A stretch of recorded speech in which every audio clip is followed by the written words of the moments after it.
Peace. What's going on, Mopar fans? Militia 911. Alright. 6 months since I made the last video. I know it. I've had a lot of shit going on in my life that I'm going to get real with you guys, and I'm going to discuss some of the things that you've missed, some of the things that I haven't shared, and a lot of... Now I'm just going to get personal. So, let me go. I'll go back a little bit to where you guys will remember, and then I'll move forward in time from there. So back in 2014, we bought that Axis boat. I know you guys remember that. Traded my RT truck for that black 1500 4x4.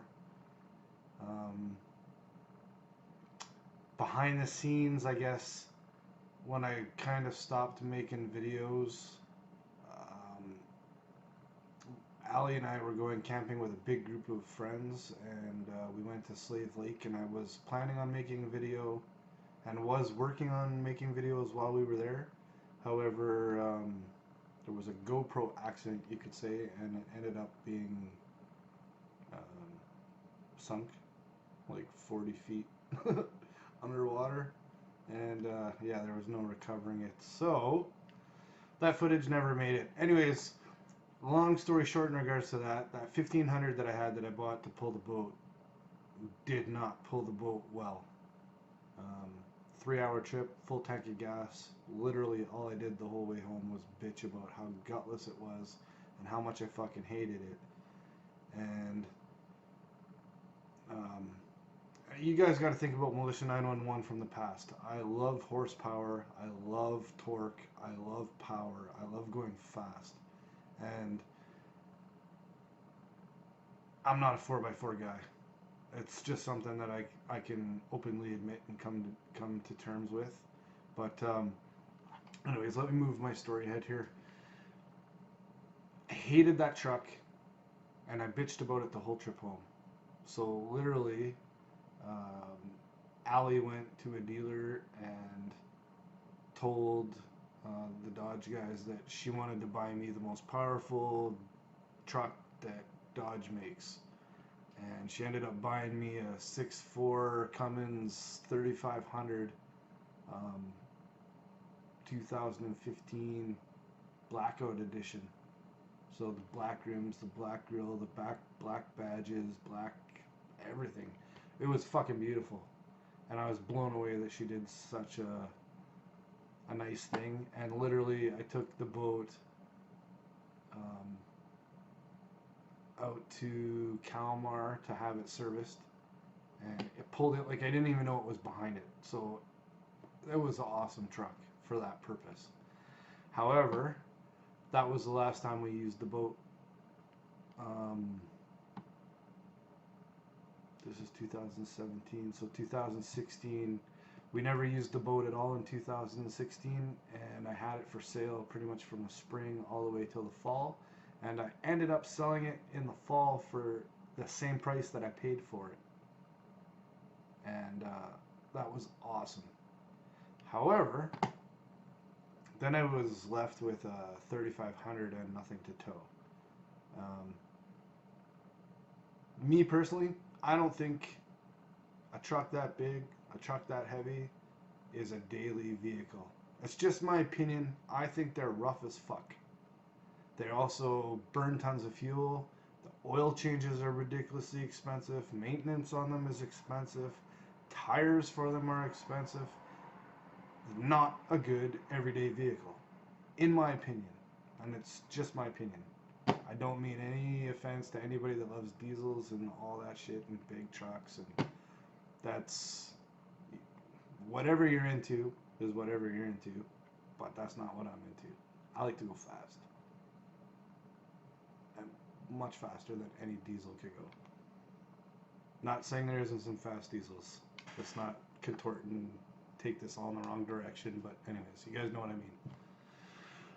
mean. Yeah, okay. So that sort of sums up 2014, 15, 16. It was a lot about boating and camping and that sort of shit. Also, during all that time, I found out in the summer of 2015 that I had a 14-year-old son. Yeah, that was a pretty big shocker. But Allie was like my number one supporting fan, and she was about as supportive as a person that you could be with for 10 years, getting blindsided that surprise you have a kid that you didn't know about, and a partner that was so open and accepting, if that makes sense. And because she was like that, it made everything easier for me, because I couldn't imagine what it would have been like if she was like, how could you have a son, or like, you know, all that type of fucked up scenario that could have played off. But she wasn't like that at all. So yeah, it's awesome. Him and I have a phenomenal relationship, and we talk like FaceTime and all that shit every couple days. um, yeah, so it's good. And he'll be coming up here this summer. He came up and spent the summer with us last year, and yeah, it was fun.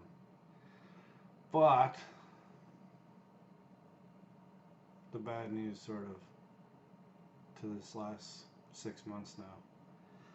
So last August, Ali and I got married, and it was awesome. I was very happy, and why, now that I looked back, or after we had gotten married and I looked back, I was like, I don't know why I ever procrastinated or hesitated, because it was like the final piece of the puzzle, I guess. But anyways, long story short, um, married in August, and we separated in November, and went our separate ways. And I'll tell you what this, we're still friends. We still talk occasionally, not that much anymore. Um, but without giving any details, it was, I'll say, it was her decision to leave, and not me wanting to leave, or her. I didn't want her to leave either, if that makes any sense. But it was a decision that she made, and it is what it is. So I can't change it. You can't force people to love you if they don't, and if they're not happy. You know, whatever the reasons may be. So, anyways, that is what it is. But not gonna lie, fucked me up pretty bad. Um, I brutally broken heart for months, and fucked up mentally for a while there too, because like it's not just it's not just when you lose a significant other. Like, to me, this felt like almost grieving, because it wasn't just that I was losing her; I was losing her whole family, and yeah, it was like the whole thing. And all of a sudden now, I feel like a stranger, and you know what I mean. I don't know how to describe it, but that's sort of how I would picture it in my head. And then on top of that, I had all of this financial stress of how the fuck am I going to manage all this stuff by myself, you know? Vehicles and insurance and um, house payments and just regular household bills. And then I also have commuting costs, because I still work up in Fort McMurray, and I still do the same traveling. So, you know, every 6 days I'm driving 4 hours to go rent a room with my friends and spend a week up there. So again, I got gas to go up there, I got rent, I got food I gotta have. You know, I still smoke, which is terrible, I know that, but and then I've been on a healthy eating kick. I lost like 30 pounds, but eating healthy is expensive too, and you gotta buy fresh stuff every few days. And so Yeah. Anyways, that to me, the healthy part, that's not a negative, and I'm not trying to play it in, but it's all extra costs, and yeah, literally, guys. So this is, I know this video is gonna seem like it's kind of all over, but the fact is, like, I've worked almost every day that I could work extra this year, and I got one more month to go. So I have some committed days that I'm working for some. Um, they're coworkers, but I don't know them, but I'm covering their shifts so they could have some time off in June. So once I get through those, which is all 3 extra nights, so I'll do my 6, and then I got to do 3 extra nights 3 times in the month of June. So June's right off for me, but July, the Militia 911 and the videos that you guys remember that we used to make and that I used to make, where I'd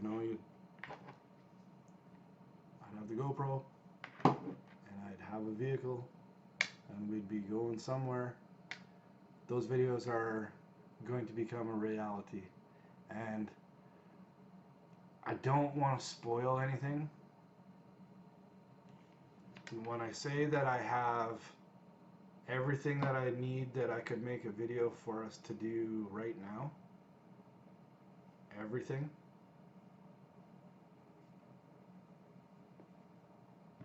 I just can't, because I got to go back to work tomorrow. And I'm going to be gone for 9 days.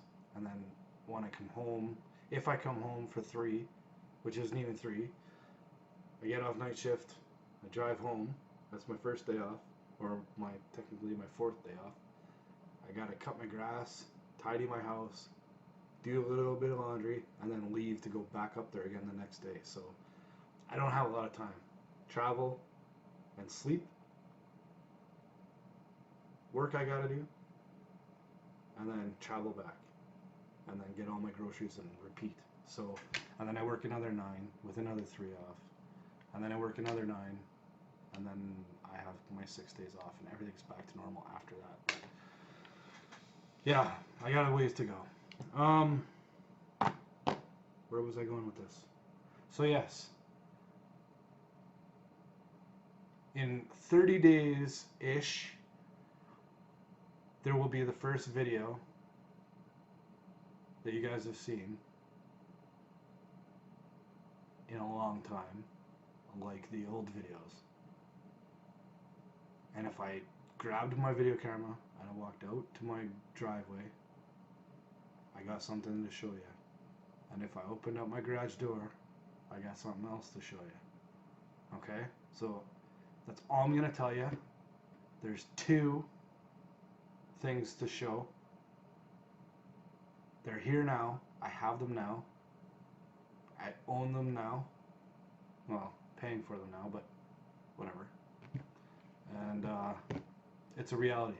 So you just gotta wait. Okay? So I'm gonna cut this off now because I don't know how long this video is. 13 minutes already. So that's it. All the old videos the way we used to do it. Okay? Unedited, raw, just the way it used to be. Probably going to fucking Walmart to buy a razor or something. And it looks like I could use one. And next time you guys will see me, I'll probably be baby-faced again, because now I gotta shave my fucking job, which is why I don't have a big Grizzly Adams beard or nice goatee or something like I used to. But that's all it is, guys. Yeah, and one other thing I forgot to tell you before I do go. Part of my healing process, because being by myself was rough. Really, really rough. It was rough mentally. And I don't know if you guys been through a similar situation, but man, your brain can play some nasty tricks on you while you got a broken heart. So I got back into music, and it wasn't something I could afford to do per se. I just did it because I was fucking losing my mind, and I had to occupy my time somehow. Because when it first happened, I was like down in the theater room, watched TV for like 5 minutes, and then I'd walk into the kitchen and not know what to do in the kitchen. I'd walk up here and sit in front of the computer and kind of look at it, and then be like, and then go downstairs again. And like all day long, it was like that, just lost, not knowing what to do with myself. Nobody to talk to, nothing to do. Don't know what I was gonna do. Don't know what to do next. It was, anyways. So I'm like, fuck it. I went and ordered a guitar. I bought a new amp.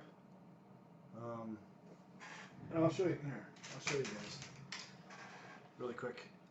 American Jazzmaster Jim Root from Slipknot. Maple 12 to 16 inch radius fretboard.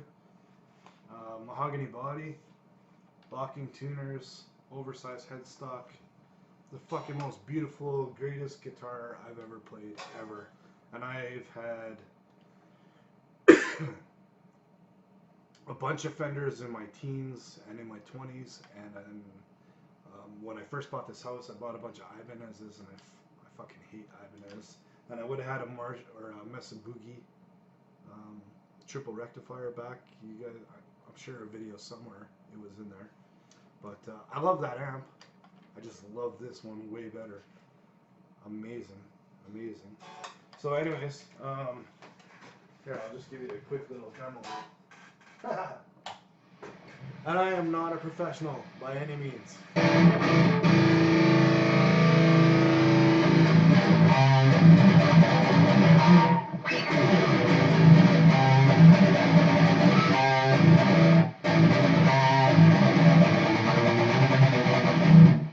Okay, so that's like sort of like the psychosocial Slipknot intro. But anyways, it'd go.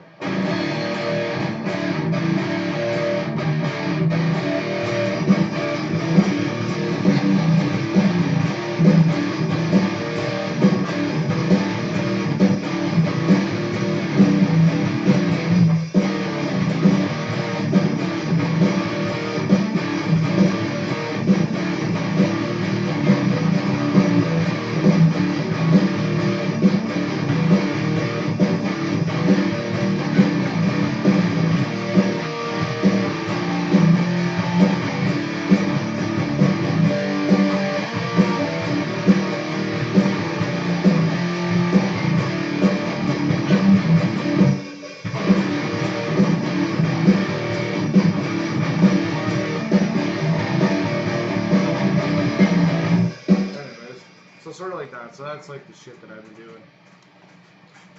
But yeah. Then I got another one of his guitars. I'll show you that one really quick. Same thing, mahogany body, EMG pickups, single volume knob, 3-way rocker switch, maple, oversized headstock, which I love. That's sort of like the Jimi Hendrix sort of thing, except his would probably be facing the other way because he played it upside down. Same locking tuners, US, and that's it. Just sick guitar. This one, that black one that I was playing, the Jazzmaster, that one is in drop A.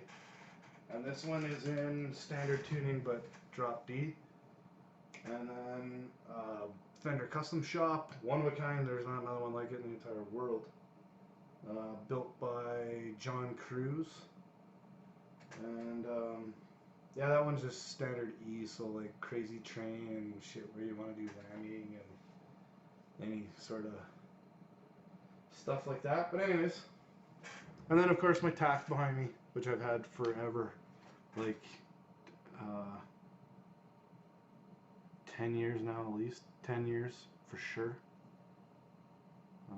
Yeah, so anyways, that helped me. So yeah, 1 month, okay, and I'll have a video, and I promise you guys are gonna be like, holy shit, this is like, where the fuck have you been, man? All right, so anyways, thank you guys. Thanks for letting me tell you my story. And when I do the unveiling, we'll say in the next video, I have a great story that I sort of skipped a section in this one, and I don't know if you'll catch where I skipped it, but I did it on purpose because that leads to the next story in the next chapter. That yeah, so I had to do that. That's all I got.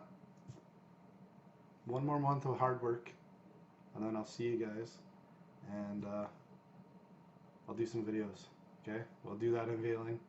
I'll do one. I'll give you guys a walk around and a tour, and then we can take suggestions. I'm free. I can do whatever I want. So, yeah. Guess what the surprise is? Let's do that. Okay? And Bill Mopar, I hope you're out there still. I hope you watch this. If you do, please say hello. All right?